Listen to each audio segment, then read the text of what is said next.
Bueno, entonces tenemos una paciente, como ya sabemos, de 65 años de edad, que tenemos hospitalizada en la terapia. Y dentro de los antecedentes de importancia es que tenía un antecedente oncológico.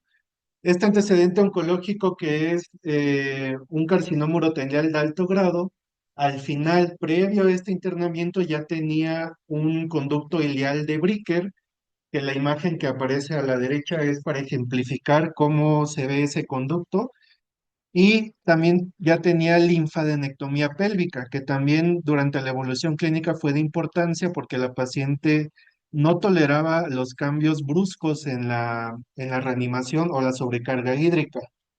El padecimiento actual previo a esto fue que empezó con síntomas generales, esto se convirtió en náusea, se convirtió en vómito, lo cual la inestabilizó y por dolor abdominal acudió a valoración con nosotros y debido a esto se hospitalizó. La paciente de forma inicial, al tener un diagnóstico oncológico y un diagnóstico quirúrgico, ingresó a piso de cirugía general. En piso de cirugía general se descompensa y termina con nosotros para mayor vigilancia. Llama la atención que de forma original no estaba con requerimiento de vasopresor a su ingreso, únicamente para mayor vigilancia y para mayor abordaje diagnóstico, porque la paciente iba a ser sometida a varios estudios. De forma inicial, vamos a tener los estudios de imagen como lo son la tomografía, en la cual se ve que tiene dilatación. Voy a ponerlos.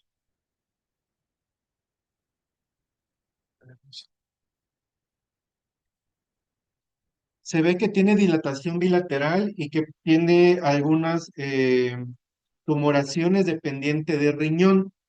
La imagen que tienen a su lado superior derecho es una imagen que se realizó ya estando en terapia, que era un estudio contrastado. Ese estudio contrastado es de importancia y se pone, digamos, en esa parte porque fue el que empezó con los eventos secundarios con esta paciente. Se alcanza a apreciar en el estudio contrastado que tenemos reflujo uretero-vesical, que en ese momento no tenían, los tratantes no tenían en cuenta que podía ser.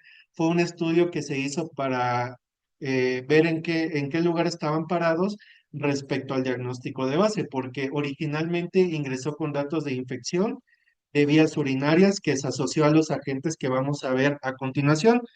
Pero este estudio, el contrastado, sí es de importancia para el padecimiento actual.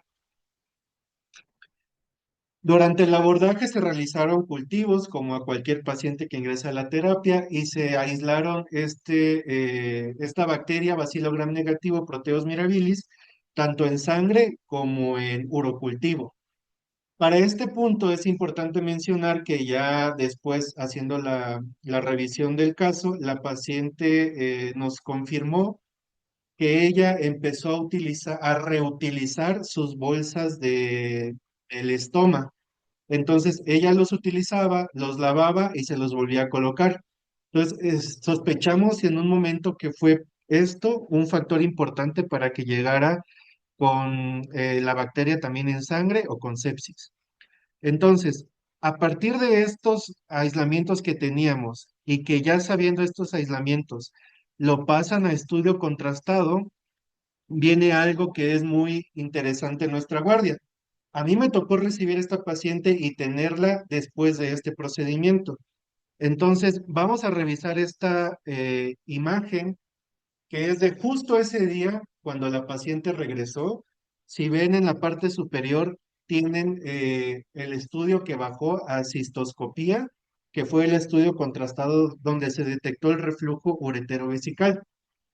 Y si se dan cuenta, lo voy a ir señalando con flechitas.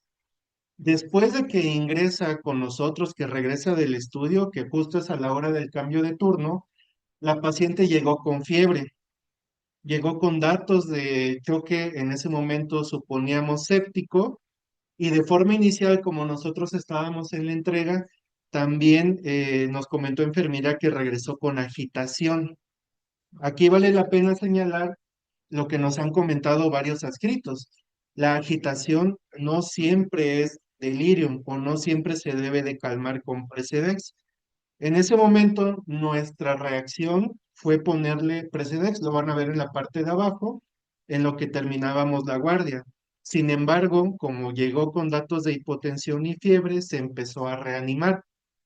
De tal forma que en pocas horas nosotros tuvimos que iniciar vasopresor.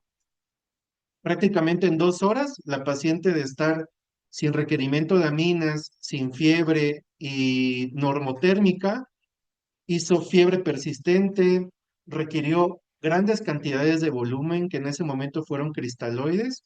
Iniciamos norepinefrina y en un segundo tiempo, como no alcanzábamos, pueden ver ahí que ya llevábamos la norepinefrina a 18 mililitros hora, iniciamos vasopresina, prácticamente todo en el turno.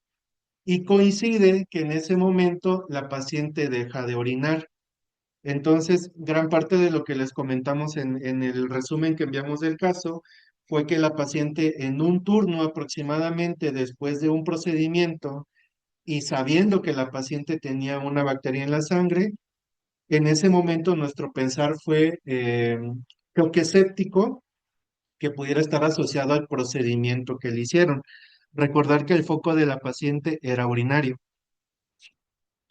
Por último, esta es la hoja 2 de ese día, de cuando tuvimos en la guardia, aproximadamente en la madrugada y ya teniendo un contexto mayor con la paciente, decidimos iniciar dobutamina.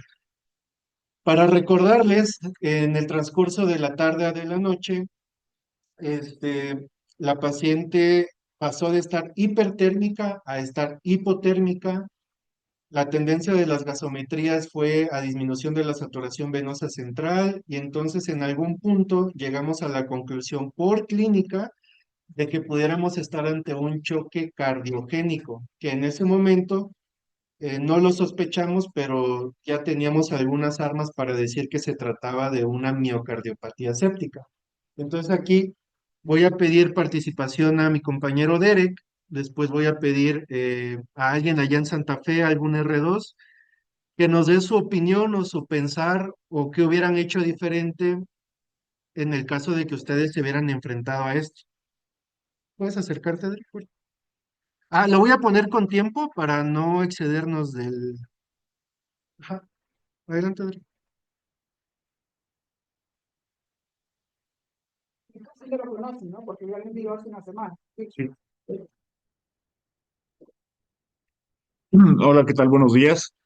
Bueno, a mi punto de vista es, como bien comentan, es una paciente que se está comportando como un choque séptico por el foco que tenemos identificado, Sí, sí.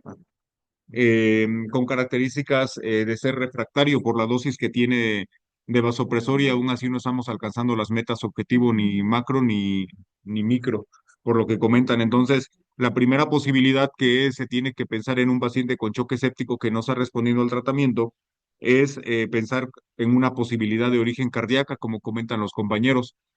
Aquí lo que a mi punto de vista sí cabe señalar es de que más de la mitad de los pacientes con choque séptico suelen desarrollar alteraciones cardíacas. Entonces, una de las recomendaciones también, incluso determinadas por la Surviving Sepsis, es la realización de un ecocardiograma y que nos ayudaría a la evaluación de la función miocárdica.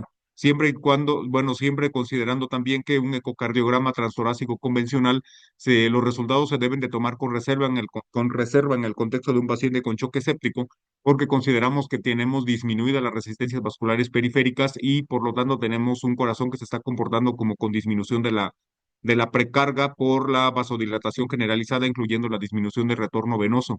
Entonces, eso puede aparentar de que un paciente, incluso con eh, deterioro de la función miocárdica, se comporte con una FEBI incluso normal, a pesar de tener la función miocárdica deprimida por por la disminución de la poscarga en este caso. Entonces, a mi punto de vista sería eso, considerarlo como un choque séptico refractario, realizar un ecocardiograma, visualizar, bueno, determinar la función miocárdica en ese momento, evaluando tanto la función tanto sistólica como diastólica del ventrículo izquierdo, que es lo que más se pudiera afectar en una miocardiopatía séptica, no así pasando por alto también las características del ventrículo derecho y con base en eso tomar la decisión a seguir. Acuerdo. Más o menos el flujo de pensamiento de Derek es similar a lo que nosotros pensamos. En la siguiente imagen tenemos dos ecocardiogramas que también tienen el reporte oficial en el resumen del caso. Entonces, sí quisiera la participación de algún R1, R2 allá en Santa Fe que nos pueda orientar y seguir el hilo del comentario de Derek, por favor.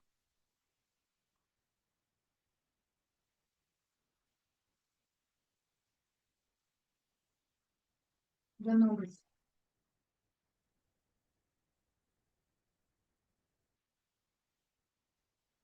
Si no, sería Abraham o Daf.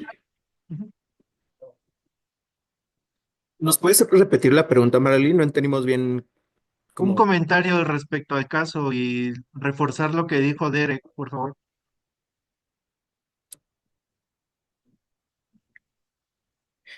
Bueno, estábamos viendo, la verdad, ay, güey, no sé qué pasó. Em, Estábamos viendo justamente el diagnóstico de choque séptico refractario. A mí me hubiera gustado saber previamente si le iniciaron, por ejemplo, hidrocortisona o solamente fue la vasopresina con la nore y después decidieron ponerle la dobutamina o, por ejemplo, si hicieron, no sé, algún delta de CO2 por gasometrías o algo más que los orientara antes de irse a pensar en esa causa principal y dejarle de inicio dobutamina. Sí, ya tenía el letra de CO2 salía de 7, aparentemente bulimia ya estaba alcanzado y en cuestión de hidrocortisona ya también la tenía. Vale. Es- ¿Alguna otra pregunta? Sí. Bueno, ¿Alguna otra ¿Algo más, pregunta? Robert? Por el momento acá no. Y respecto a esos ecos, ¿qué piensa? Ya con toda la información previa. El primer ecocardiograma es al momento, al día siguiente prácticamente en la mañana que se realiza y el siguiente ya prácticamente es al término de todo el tratamiento inotrópico. Entonces no sé qué le vean o qué piensen o qué puede reforzar en su pensamiento diagnóstico.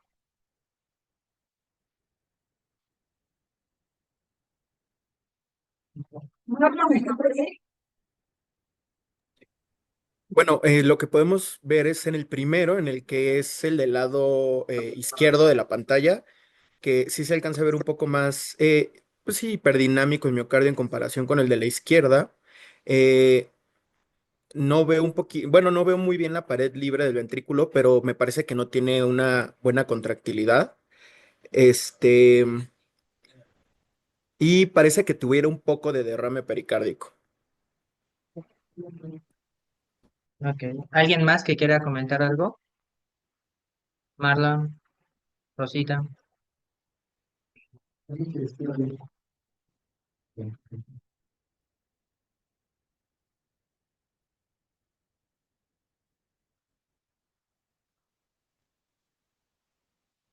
Hola, Santa Fe. Hola, buenos días. Eh, pues por lo menos a simple vista, sí pareciera que el ecocardiograma que está del lado izquierdo sí tuviera algunas alteraciones de contractilidad segmentaria, pero digo, al fin y al cabo, para poder corroborarlo necesitaría algunas mediciones un poco más objetivas, tanto de función sistólica como de función diastólica de tanto ventrículo derecho como ventrículo izquierdo, para poder ser más juicioso en cuanto a eso. Sí, estoy de acuerdo que también en el ecocardiograma del lado izquierdo sí se ve, sí se ve de todos modos, ah, pues ciertas partes con mayor hipercontractilidad, pero también hay algunas partes que sí están con asinesia, especialmente la pared libre del ventrículo izquierdo. Y en el derecho diría que pues se ve un poco más, mm, tal vez un poco más hipocinético de forma generalizada, pero sí definitivamente necesitaría medidas objetivas, eh, tanto de función sistólica como de función diastólica para poder evaluarlo adecuadamente. Del primero es FEBI del 43%, asinesia de todos los segmentos, medio de todas Ujú. las paredes e hipocinesia en el resto de los segmentos. Tiene disfunción diastólica tipo 2 o pseudonormalizada con incremento de las presiones de Ok, llenado. TAPSE de 18, PAC-BD de 46 y PSAP de ujú, 46. ok. Y la vena cava sin colapso respiratorio. Ok. Y entonces con eso, ¿qué podrías concluir? Pues con eso lo que podría concluir es que función sistólica ventricular derecha está conservada. Digo, de función sistólica ventricular izquierda, digo, la FEBI no es como que el mejor dato posible, pero por lo menos se encuentra dentro del rango de normalidad.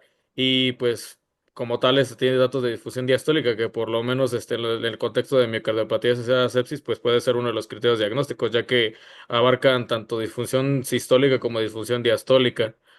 Y pues los trastornos de la contractilidad, pues que se refieren también eh, bueno, que se refieren, pues eso también puede formar parte de dicha entidad. Ok. Y mira, comparándolo con el segundo que ya fue el ecocardiograma de control, FEBI del 56 y Ok. reporta trastornos de la contractilidad segmentaria y posinesia en los tercios medios de todas las paredes. Y el resto ya lo reporta con contractilidad normal. Persiste con la disfunción diastólica tipo 2 con el incremento de las presiones de llenado. TAPS de 19, FACPD de 45, PSAP de 42.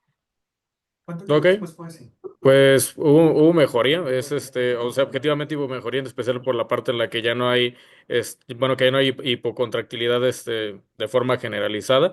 La FEBI mejoró y pues también bueno, en el contexto de que pues ya es post-tratamiento. Supongo que se le dio probablemente inotrópico. No sé si hayan dejado levosimendan algunos que haya sido de depósito, alguna cosa parecida. Pero pues bueno, X. El Cantartis. chiste es que está objetivamente mejor en el otro. Y pues conserva la misma disfunción diastólica. Entonces supondría que únicamente fue el trastorno de forma segmentaria. Ahí lo que me llamaría la atención, lo que yo pediría para evaluarlo de forma más específica, ahí hubiera valido la pena un strain de ventrículo izquierdo también y de ventrículo derecho, nada más para hacerlo de forma más detallada y ver realmente pues los cambios a mayor detalle, más que solo fue de forma segmentaria. Entonces sería el strain la medición ideal.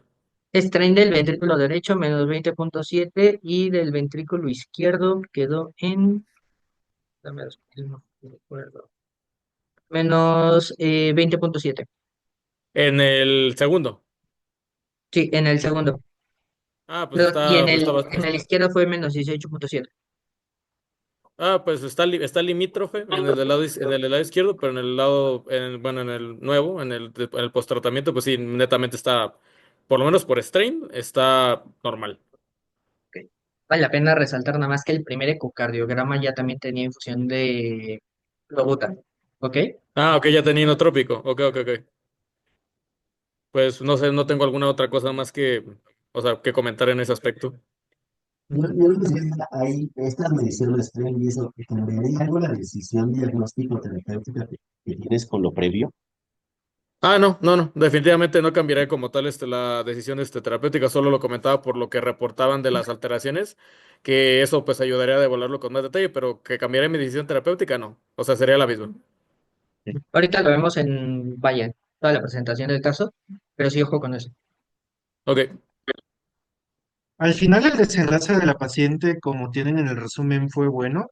Eh, Se fue a casa prácticamente sin alguna complicación relacionada a, y la revisión del caso se va a centrar en miocardiopatía séptica o cardiomiopatía séptica. Al final, nada más por el contexto que hemos tenido, vamos a hacer una comparación con síndrome de Takotsubo. Al final de cuentas son dos patologías muy diferentes, pero entiendo que durante nuestro R1 luego sí se nos dificultaba un poco hacer esta diferenciación o justificar la diferenciación. Gran parte de la revisión que vamos a hacer se basó en artículos de 2022 hacia la fecha. Este que ven en pantalla es el que más me llamó la atención porque es de este año, de hace un mes, y el título se me hizo muy llamativo, puesto que dice que la cardiomiopatía por sepsis tiene una definición difícil, un diagnóstico retador y un tratamiento que todavía no está bien establecido. Entonces, gran parte de lo que hacemos, como muchas cosas en la terapia, lo hacemos en un sustento fisiopatológico y lo vamos a ver a través de esta revisión. Voy a tratar de dejar al final unos 10 minutos para comentarios finales y preguntas, pero sí vamos a ir haciendo alguna retroalimentación en Santa Fe y aquí en Observatorio. Únicamente como antecedentes de la miocardiopatía séptica, se describe desde 1921. Sin embargo, gran parte de los artículos lo mencionan desde hace 40 años, pero ya hay algunas descripciones desde hace más de 80 años. Eh, la prevalencia, y aquí empezamos con los problemas de esta entidad, es que puede ser tan baja como 10% o tan alta como 70%. ¿Por qué? Porque no se tiene un consenso de los criterios diagnósticos ni de la definición. Lo que sí está bien descrito es que si un paciente con sepsis no desarrolla miocardiopatía séptica, tiene una mortalidad del 20% al 30% aprox, pero si tienes afectación cardíaca, esta mortalidad puede ser tan alta como 90%. En nuestro caso no tuvo un desenlace mortal, pero sí fueron horas muy críticas las que tuvimos esa tarde en la guardia. Y que esta patología se encuentra aún en investigación. De hecho, hay muchos biomarcadores que están en desarrollo. Lalo, le voy a pedir nada más que nos apoye un poco con la definición. Y allá en Santa Fe, si Dafne tiene algún otro dato que apoya la definición de esta entidad, que es miocardiopatía séptica. ¿Qué tal? Buenas tardes. Bueno, yo lo definiría como una disfunción miocárdica global, pero que tiene un componente reversible, a mi parecer, o yo entendí eso como definición de miocardiopatía séptica, a diferencia de otras entidades. Y pues la fisiopatología, que es secundario sobre todo a la respuesta inflamatoria al proceso infeccioso.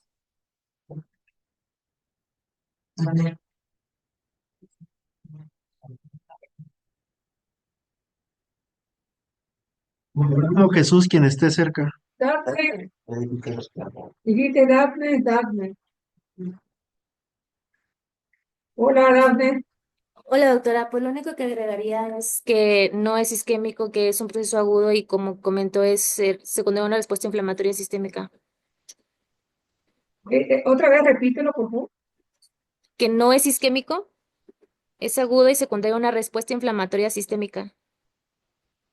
Ok. Ok. Dentro de las definiciones, primero que nada tenemos que tener un contexto de sepsis. Bien lo dijo Dafne, debemos descartar la isquemia. Después, lo que ya comentó Marlon en su intervención, que debe de ser algo agudo, puede ser disfunción sistólica, aunque también ya se valora actualmente disfunción diastólica, contracción reducida y en ausencia de enfermedad coronaria aterosclerótica. Eso es importante en el diagnóstico diferencial. La otra cuestión que dijo Eduardo es que es reversible. La mayoría lo refieren de 7 a 10 días, es variable, pero es reversible. Lo que no sabemos es hasta qué punto es reversible. Una de las características que a lo mejor no es tan difundida es esto, que pueden presentar dilatación de cavidades cardíacas y esto se puede explicar un poco en la fisiopatología y que para diferenciarlo de en su momento choque cardiogénico, las presiones de llenado típicamente están normales o bajas y eso es importante para diferenciarlo de otras entidades en el contexto agudo. Y por último, que es poco respondedora a líquidos y vasopresores. Eso también es importante, puesto que en nuestro caso, la reanimación vigorosa que le dimos durante la guardia la llevó a efectos deleterios de la reanimación. En la mayoría de los artículos te ponen esta alternativa, la cual te dice de forma más simplificada que lo puedes definir como un paciente que tenga una FEBI menor al 40% en pacientes que tengan contexto de sepsis o choque séptico en ausencia de síndrome coronario, que mejora o revierte en un periodo corto de tiempo. Esta sería como la definición más sencilla, sin embargo, no hay ninguna entidad que de momento te ponga una definición o una propuesta y que sea ya globalmente aceptada. Dentro de los fenotipos, y estas de las diapositivas un poco más cargadas, que también son preguntas que nos llegan a hacer en cuanto a esta entidad, ¿qué fenotipos encontramos? La tabla de color azul es la última, el último intento o el más reciente por crear fenotipos. Es muy importante porque al lado de cada fenotipo, de los 5 fenotipos, tiene la mortalidad. Entonces, se le ha dado un poco más de peso a esta clasificación porque lo asocia a una mortalidad y los fenotipos van así. Puedes tener un paciente con miocardiopatía inducida por sepsis que se encuentre bien reanimado y el pronóstico va a ser bueno, va a tener un 21% de mortalidad. Va a ser respondedor a líquidos y no va a tener falla sistólica izquierda. Puede tener diastólica, pero la sistólica no. Luego, Importante que tienes falla derecha. Aquí es como de la parte más importante en este. tenemos un fenotipo que es el más mortal y por eso esta clasificación llamó la atención, es el de la disfunción sistólica izquierda, donde se mueren el 50% de los pacientes y al lado tienen las características, una FEBI menor al 40, una fracción de acortamiento del VI menor a 33 y un ITB de la aorta menor a 14. Son mediciones que a lo mejor nosotros podemos hacer y que en este caso en específico sí se llevaron a cabo en los 12 ecocardiogramas que presentó. Luego está el fenotipo hipercinético, el de falla ventricular derecha aislada y el de hipovolemia persistente. Entonces, estos fenotipos, digo, al final van a tener toda la bibliografía en un código para que lo puedan consultar y llevar a debate en futuras revisiones. Vamos a abordar un poco de la fisiopatología, pero a grandes rasgos, la fisiopatología es la de la sepsis, enfocado en qué factores específicos de la sepsis me afectan el miocardio. De tal forma que nosotros vamos a tener que el simple hecho de tener disminución del glucocáliz, fuga al tercer espacio, nos va a dar edema miocárdico y el miocardio tolera muy poco el edema. Entonces, esa es una de las partes muy importantes en la fisiopatología. Luego tenemos otros esquemas en donde nos dicen que la disfunción de la disregulación del calcio, un estado hipercoagulable y el uso de vasopresores nos van a llevar a daño miocárdico en sí, no olvidando los patrones moleculares asociados a daño, asociados a patógenos, que al final se encuentran en factor, se convierten en factor nuclear capa beta, la caja de movilidad y al final la tormenta de citocinas. Gran parte tenemos un imbalance en la homeostasis del calcio. Y aquí, hablando de calcio y de un sustrato muy importante para el corazón, empieza a llamar la atención si el levosimendan podría ayudar o no a esta entidad, ya que estamos ante un sensibilizador del calcio. Aquí también, nada más quiero recalcar, como ya lo dijo bien Sergio, esto todo es una cadena inflamatoria. Todos estos, aunque se ven aquí como si fuera un diagrama de flujo, son eventos simultáneos. Todo empieza desde, ya sabemos, ¿no? Toda la cascada inflamatoria, todas las citocinas. Vale la pena resaltar, ahí están en rojo, todos los patrones moleculares asociados a daño y los patrones moleculares. A eso se van a asociar todos los receptores tipo TOL. De los receptores tipo TOL, vale la pena resaltar dos cosas. Uno, tienen afección directa sobre el citocromo C. Otra cuestión es que van a activar la vía de las caspasas y de las proteasas, que propiamente eso le va a llevar a un propio más de citocinas, cascada inflamatoria y la muerte celular, que en este caso sería apoptosis. Ahora, todas estas cadenas van a estar produciendo estrés oxidativo, especies reactivas de oxígeno, que también tienen un patrón muy claro sobre la cadena respiratoria. De hecho, por ejemplo, ahí hay algunos factores que se asocian propiamente a algunas ciertas moléculas y que tienen importancia. ¿Por qué? Porque uno de esos asocia que tiene patrón irreversible, que es el complejo 5 de la ATPasa, ¿no? Entonces, que bueno, que tiene que ver con con toda la parte de las citocinas. Otra cuestión va a ser el estrés oxidativo, el óxido nítrico y la respuesta evidentemente que va a haber a catecolaminas. Entonces, esta parte sí es muy importante que la vayan siguiendo y que es todo simultáneo. Quise dejar como última diapositiva de fisiopatología esto, puesto que son los factores ya más implicados a miocardio. Y vemos aquí cuál es el paso previo. Nada más me quiero enfocar un poco en la disfunción mitocondrial, porque algunos artículos mencionan que una de las teorías es que el corazón, ante un insulto como es la sepsis y la cascada de citocinas que le está llegando propiamente al miocardiocito, es capaz de entrar en un periodo de hibernación. Esta hibernación nosotros la traduciríamos como disfunción sistólica o diastólica, pero en realidad es una forma del corazón de defenderse de esa tormenta de citocinas que está ocurriendo en ese momento. Entonces, es una de las teorías que se encuentra en estudio. Me llamó la atención nada más para ser un poco más enfático.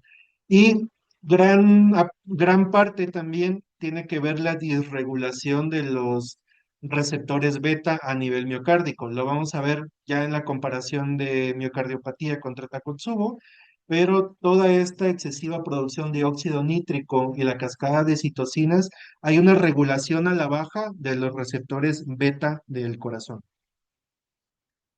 El abordaje diagnóstico prácticamente se puede dividir en tres pasos. Todos sabemos qué tenemos que hacer ante un paciente grave. Primero es contextualizar bien al paciente, qué tengo enfrente y qué le voy a pedir después. Sin embargo, se corta muy pronto el algoritmo, puesto que las formas más objetivas de demostrar si nos encontramos ante una miocardiopatía por sepsis son por imagen. En este momento, la clínica y los biomarcadores y a lo mejor el electrocardiograma no juegan un papel tan importante cuando estás en el abordaje diagnóstico. Nos vamos directamente o a un ultrasonido o a una resonancia cardíaca o a métodos invasivos, aunque nos ponen un asterisco ahí en métodos invasivos, puesto que estás en un paciente con choque séptico, entonces no siempre es la mejor manera invadirlos. Entonces, todo esto que vamos a hablar es ultrasonido cardíaco y nosotros durante nuestra formación estamos familiarizados con cierta forma con estas mediciones, pero ciertamente no somos expertos. Por eso pedimos siempre las valoraciones por el ecocardiografista. Lo más fácil es valorar ventrículo izquierdo. Y ventrículo izquierdo en el círculo amarillo tenemos las mediciones de sístole. Por ejemplo, quise poner como primera opción la FEBI, porque la FEBI no siempre va a ser un marcador muy específico para esta patología. ¿Por qué? La sepsis te da una vasodilatación, resistencias periféricas bajas. Entonces, la poscarga del ventrículo izquierdo va a estar reducida y puede ser que tu FEBI esté falsamente normal porque la sepsis te da una poscarga baja. Entonces, puede ser que tu paciente tenga una FEBI de 60 en sepsis, pero si le quitas la vasodilatación, la disminución en la poscarga, la FEBI va a estar mucho más baja. Entonces, FEBI en miocardiopatía por sepsis, no. Se puede valorar MAPSE, se puede valorar el strain del BI, que como sabemos el strain hace referencia a la deformación del tejido miocárdico en contracción y que lo haces bajo sí, software específico. En este caso, nuestra paciente tenía un strain de menos de 20, lo que sí cumplía con esta patología. Y para diástole del ventrículo izquierdo tenemos algunos algoritmos que también ocupan Doppler tisular, el TDI, como la onda E' y la relación E-E'. Para el ventrículo derecho, el cual Marlon ya nos habló desde la vez pasada, que es muy difícil de valorar, tenemos cosas muy sencillas como la TAPSE, el strain del BD, la PSAP y el doctor Paul en algún momento nos habló del índice TAPSE-PSAP que viene a colación en esta patología, porque al final de cuentas podemos tomarlo como una referencia de cómo está el acoplamiento ventrículo arterial, y eso nos da muchísima información. Lo que nos hace falta sería entrenarnos en estas mediciones para ser confiables. De tal forma que en este cuadro, que es de autor el doctor Botello, resumimos todas las mediciones con los valores normales. De nueva cuenta, ¿qué tenemos que hacer? Familiarizarnos con estas mediciones, familiarizar en la interpretación y darle un punto extra o un punto y aparte al strain longitudinal global, que es el que aparece del lado izquierdo de la pantalla, que es el de 20%, SLG menor a 20%, que ese fácilmente lo podemos solicitar cuando hagan las valoraciones. APSE, MAPSE, FEBI son cosas que ya estamos más familiarizados. Nada más hay que tener cuidado porque es una medida que se está utilizando recientemente. Ninguno de los criterios, como ya los vimos en los fenotipos, menciona como criterio diagnóstico esto. Entonces, bueno, es una medida que se está utilizando recientemente. Dentro de las ventajas, como ya lo dijo Sergio, ¿no? Al ser el porcentaje de deformación que se tiene de manera ya sea longitudinal, global o en la manera en que se esté tomando a través de las fibras, lo que sí tenemos que tener en cuenta es que teóricamente es una medición temprana de la disfunción.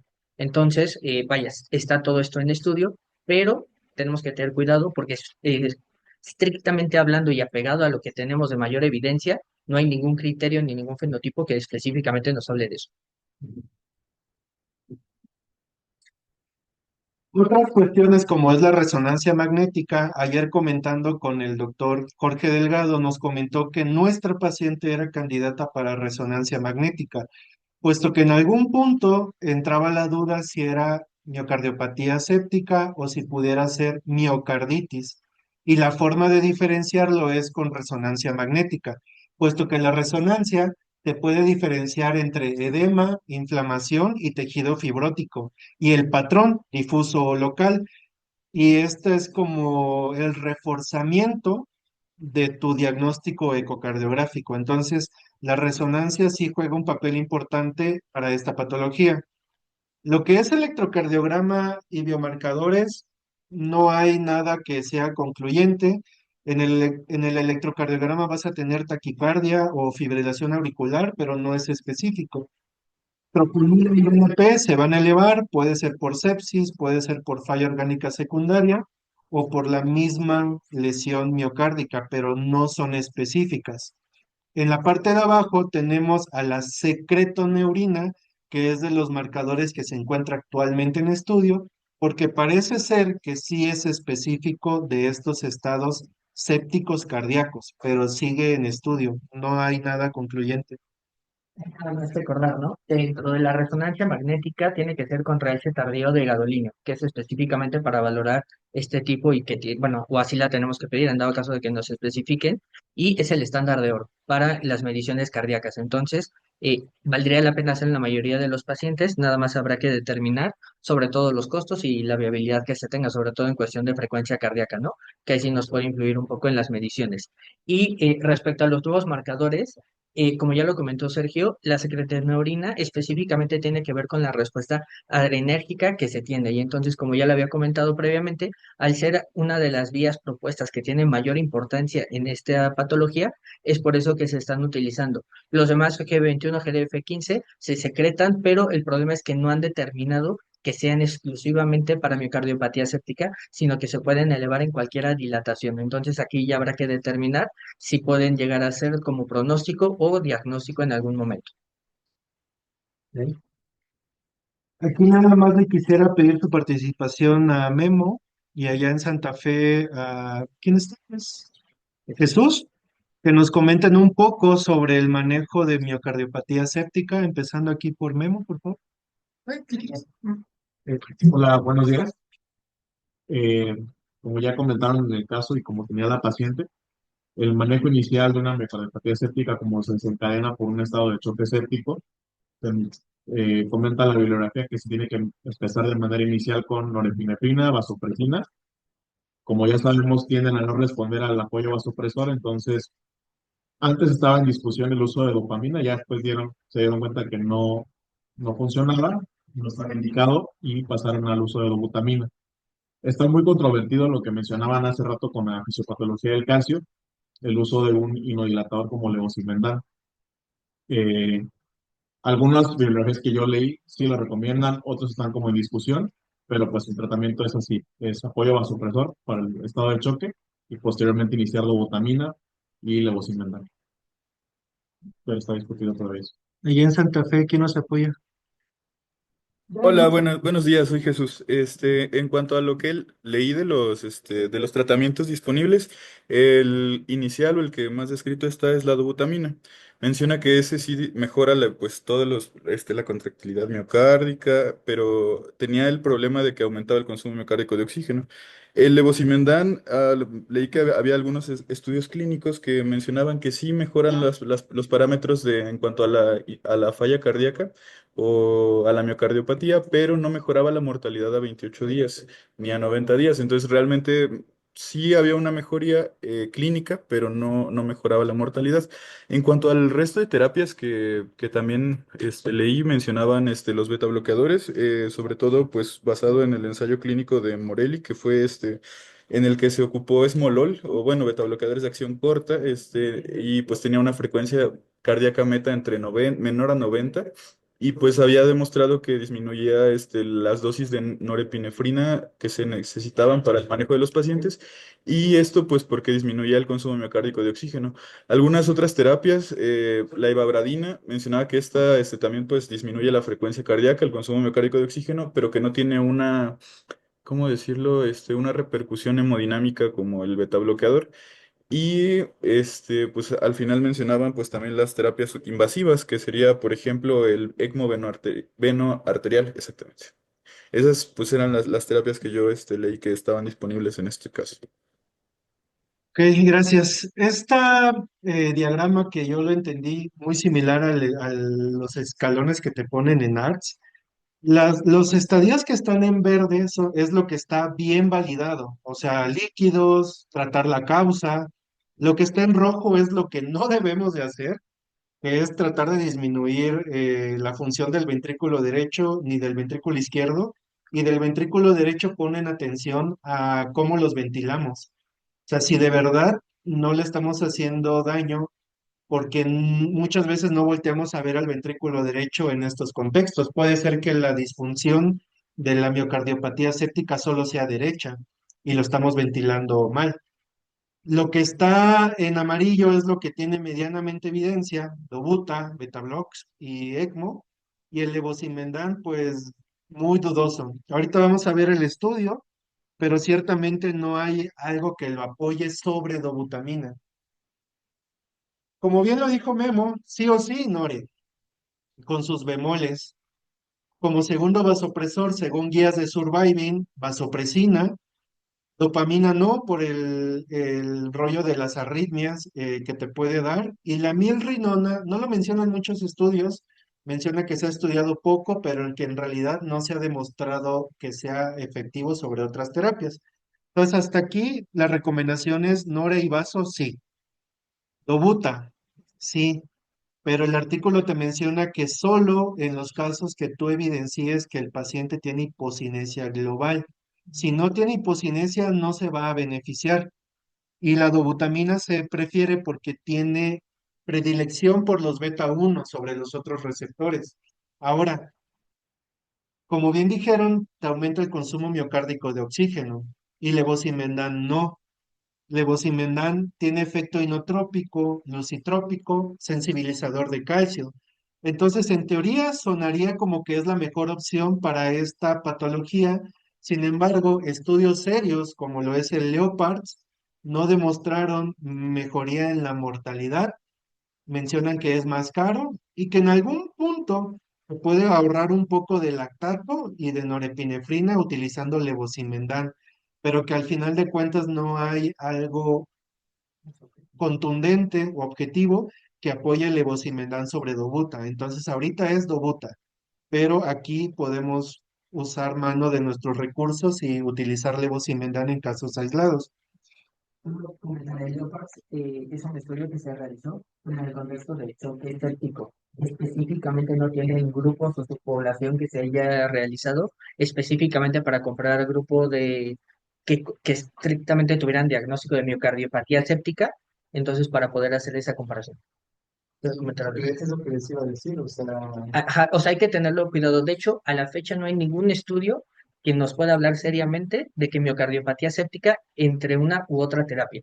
Todos los estudios que se han realizado y que podemos hablar de Smolol, el Smolol Trials, está el Leopards, vaya, hay varios estudios, son en contextos de choque séptico que se les agregaron y en ninguno, ni siquiera post-hoc, se ha realizado como que esta diferenciación entre miocardiopatía séptica versus a lo mejor séptico general.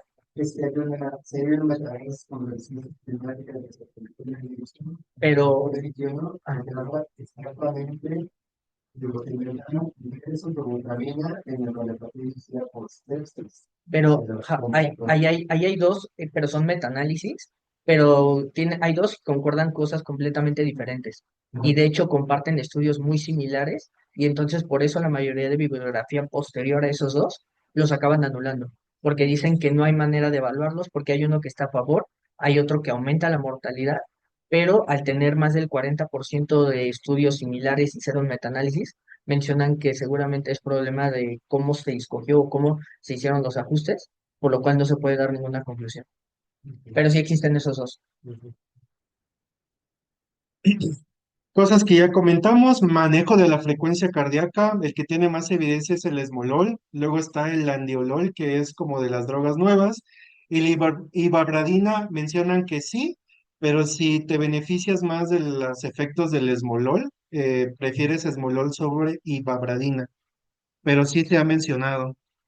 El azul de metileno lo mencionan pocos artículos, lo mencionan como terapias de rescate y sobre todo fundamentándose en que en la fisiopatología el óxido nítrico juega un papel importante en contra del miocardio. Entonces el azul de metileno pudiera ser una opción, pero no hay nada específico y con evidencia contundente. Por último, y no es mi intención meterme en temas de ECMO, lo mencionan fuertemente en muchos artículos, que la miocardiopatía séptica, como es algo reversible, puede entrar de forma temprana a ECMO veno arterial como terapia puente a recuperación, porque si le das el soporte en lo que desinflama y recupera, vas a tener un paciente funcional al final de cuentas. En el artículo que hacen referencia, mencionan que fueron 20 pacientes, los tuvieron una media de 6 días y todos tuvieron un buen desenlace. Entonces ahí está sobre la mesa que pudiéramos utilizarlo en caso de tener estos pacientes. Finalizando, el artículo propone que la inteligencia artificial va a jugar un papel muy importante en este tipo de entidades que por más que la estudian no llegan a un consenso. Entonces la inteligencia artificial al final de cuentas puede ver o puede detectar patrones que nosotros no vemos y los pueden hacer en un producto final o en un score o en algo que nos sirva a nosotros. Lo menciona brevemente, pero supongo que en años venideros va a ser algo más común. Por último, ¿cómo hacemos el diferencial de si estamos ante una miocardiopatía séptica o un síndrome de Takotsubo? Y lo vamos a ver en dos diapositivas. Prácticamente el Takotsubo se diferencia en el contexto del paciente, puesto que sabemos que miocardiopatía por estrés o Takotsubo se da como una respuesta a un estrés emocional o fisiológico, sea una cirugía, trauma o crisis emocional. La disfunción ventricular es diferente. El síndrome de Takotsubo te da la imagen de la trampa de pulpos típica o la forma de Takotsubo que no vemos en miocardiopatía séptica y esto tiene una explicación fisiopatológica, al menos en una de las teorías. Se diferencia también en que el Takotsubo por electro imita un infarto y entonces la mayoría de los Takotsubos sí o sí terminan en cateterismo y la miocardiopatía séptica no sigue ese patrón. La ecocardiografía también nos ayuda, puesto que tenemos una disfunción global en la miocardiopatía séptica y en el Takotsubo tenemos un patrón específico. Y ahorita vamos a ver los patrones que luego son tema de pregunta en las entregas. Y la angiografía sin lesiones en ambos casos. Por último, estos son los 4 fenotipos de Takotsubo. El que ocupa la mayor prevalencia es el apical, el típico, pero también tenemos uno de las alteraciones a nivel de la pared media, a nivel basal o a nivel focal.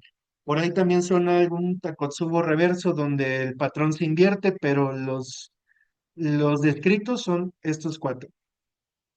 Para Takotsubo también tenemos unos criterios diagnósticos. Hay una asociación que se encarga de eso, que es el Intertac. Para miocardiopatía séptica, no. Y por último, la teoría de las catecolaminas. Esta teoría menciona que en el miocardio tenemos mayor densidad de receptores beta en el ápex y por eso tenemos ese patrón ecocardiográfico o en la ventriculografía de trampa de Takotsubo.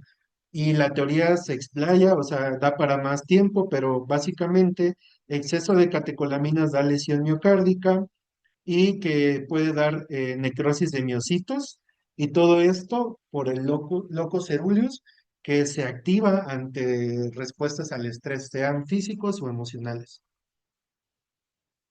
Por último, ahí sí quisiera ya nada más dejar para conclusiones a los adscritos o a doctor Botello o a quien quiera allá en Santa Fe para comentarios finales.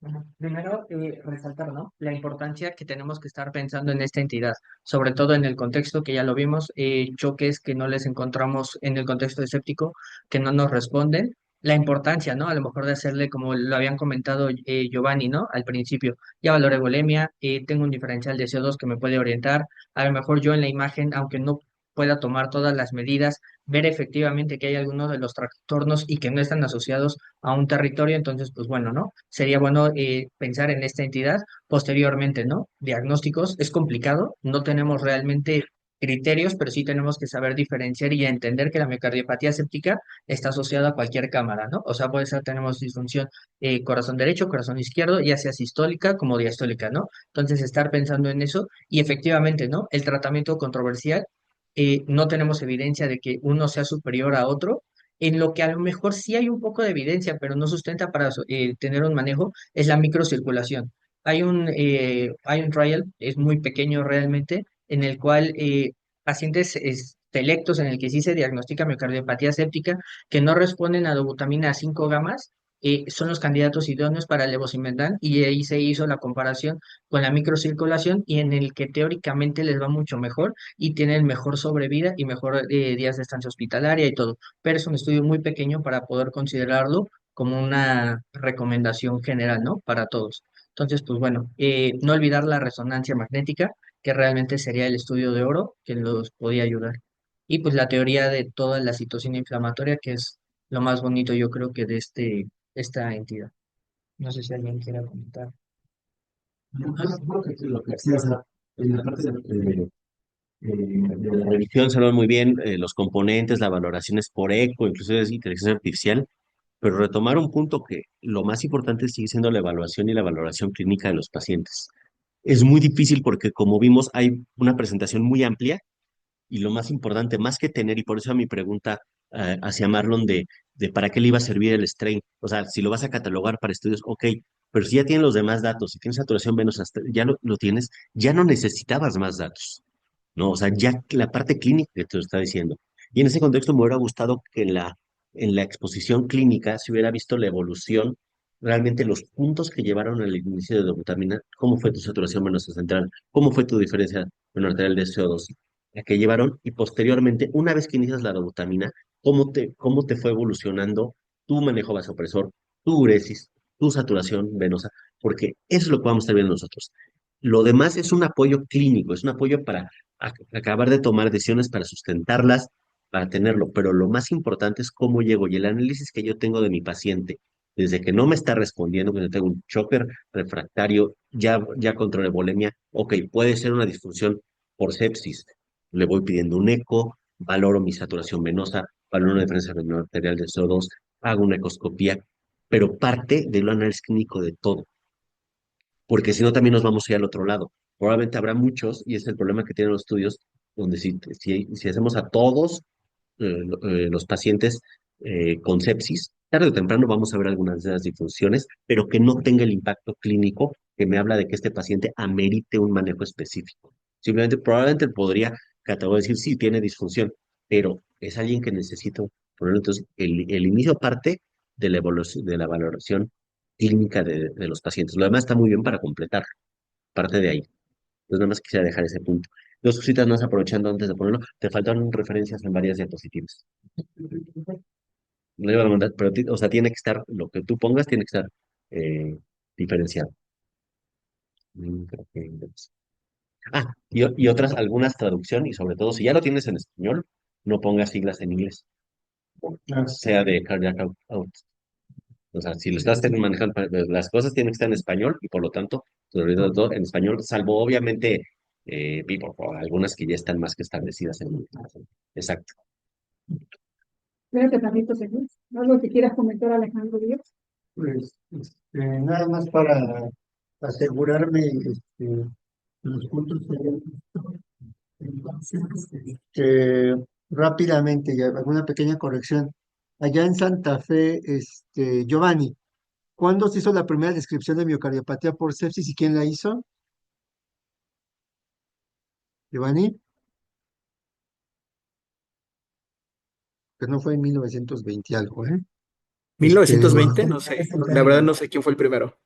No, fue en 1984 y fue la doctora Parker.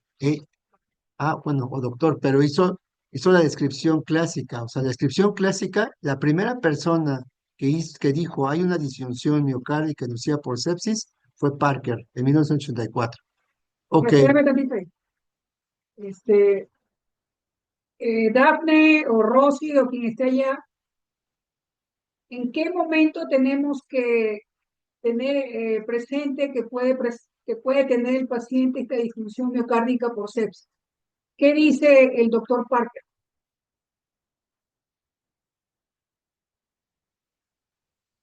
Rosa, Hola, doctora, Dafne, buenos días, aquí no estoy. sé quién más esté por allá que no alcanzo a verlos. Doctora, Solo buenos días, soy Rosa, aquí porque estoy. veo perdón, ¿qué? Rosa, doctora, buenos días. Hola, ¿cómo estamos? Buenos días, nos quedan 2 minutos para terminar. entonces, Sí, de bueno, lo que he leído, doctora, en el momento en que, bueno, y lo describen en varios artículos, el estado de volemia esté alcanzado en el paciente, alcancemos dosis de vasopresores elevadas y como bien lo A ver, comentaban la antes, pregunta es, incluso ¿en qué tiempo? La pregunta es, por eso hacen los exámenes mal. Tengo un paciente con sepsis. Ahorita, ¿qué me tengo que yo esperar? ¿Cuánto tiempo tengo que esperar para poder saber si el enfermo va a presentar esta cardiomiopatía séptica? Ten usted, si no usted lo reviso. No perdamos tiempo. lo reviso, doctora. Santa Fe, ¿quién más? Por allá en Santa Fe, el artículo clásico de Parker, doctor Selfie. Es interesantísimo. Sigue Alejandro haciendo las preguntas, por favor. pues ya nos Fabián, quedan sigue minutos. haciendo las preguntas. Bueno, a ver, que estás ahí, Marlon. ¿Cuáles son o sea, cuál es la diferencia de mortalidad en pacientes sépticos que presentan y no presentan miocardiopatía por sepsis? ¿Es mayor, es menor o no se modifica la mortalidad? Digo, para saber si lo leyeron, porque, o sea, yo puedo decir que leí un artículo y que leí un metaanálisis, pero ustedes tienen que preparar el tema. O sea, a mí me parece que se avanzó mucho en cuestión de la preparación del caso. Me gustó mucho que pusieran tiempo límite para contestar. Pero Marlon, perdón, porque no te escuché tu respuesta. Hola, doc. Sí, en los pacientes que desarrollan miocardiopatía asociada a sepsis aumenta la mortalidad. Ok, voy a decir no. Entonces, sí No, no es correcto. Hay que estudiar para contestar y decir, como lo acaba de decir Rosa, lo reviso. Veracidad, principios y valores es lo que estamos desarrollando. No inventar. ¿De acuerdo, Marlon? Ok, doctora. Ok, perfecto. Seguimos. Alejandro Díaz. sí, nada más, bueno, ya nada más, pues, sí, creo que estuvo bien llevado el caso. Hay cosas que vale la pena apuntalar. Y sí, tengo esta última parte de Takotsubo versus miocardia por sepsis, pueden haberlo, yo sugiero, digo, finalmente es algo que me pareció creativo, pero falla ventricular en paciente con sepsis, porque también está el paciente que te hace miocarditis aguda. Entonces, puedes tener muchos diferenciales de disfunción miocárdica, disfunción ventricular izquierda en un paciente con sepsis. Creo que me pareció muy correcto eso que hicieron al final. Es decir, no todo paciente que deteriora la función ventricular en contexto de sepsis es igual a miocardia por sepsis. Creo que eso me pareció excelente. En algún momento revisaremos Takotsubo y en algún momento revisaremos miocarditis. Y Ok, ya. ahora, recordemos que es caso clínico. Así como te dijo el doctor Montaño, lo ideal hubiera sido ver curvas de hemodinamia. Doctor Ricardo, necesitamos más participación del R3. ¿Sí? No es decir o reforzar lo que te dice su R2, no. Aquí la intención es la interacción entre los dos. no que todo se ve por un solo ponente. ¿Ok? Entonces, la idea es ver el caso clínico y del caso clínico hacer la revisión, no lo contrario. La revisión y meter un caso clínico, no. Entonces, aquí, como bien te lo dijo el doctor Montaño, hubiéramos sido felices viendo una evolución hemodinámica, viendo cómo mencionó el CO2, la delta, cómo se va modificando, qué otros puntos o subrogados existen para valorar el gasto cardíaco, clases que ya se han dado. Entonces, esa es la intención, desarrollar más el caso clínico y observar cómo va la evolución. Y en ese momento me doy cuenta si mi terapéutica o mi intervención terapéutica es adecuada o no. O sea, es difícil, no es tan Sí. sencillo. Y esto es una pasión, la medicina crítica. ¿Ok?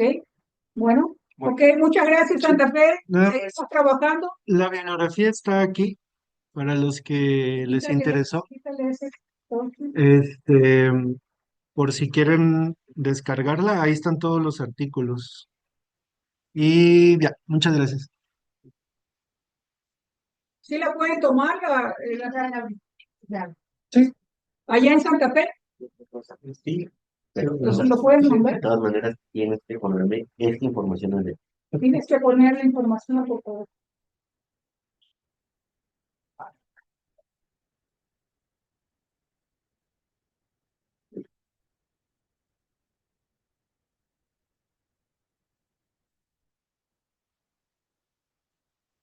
Bueno, ¿qué pasó?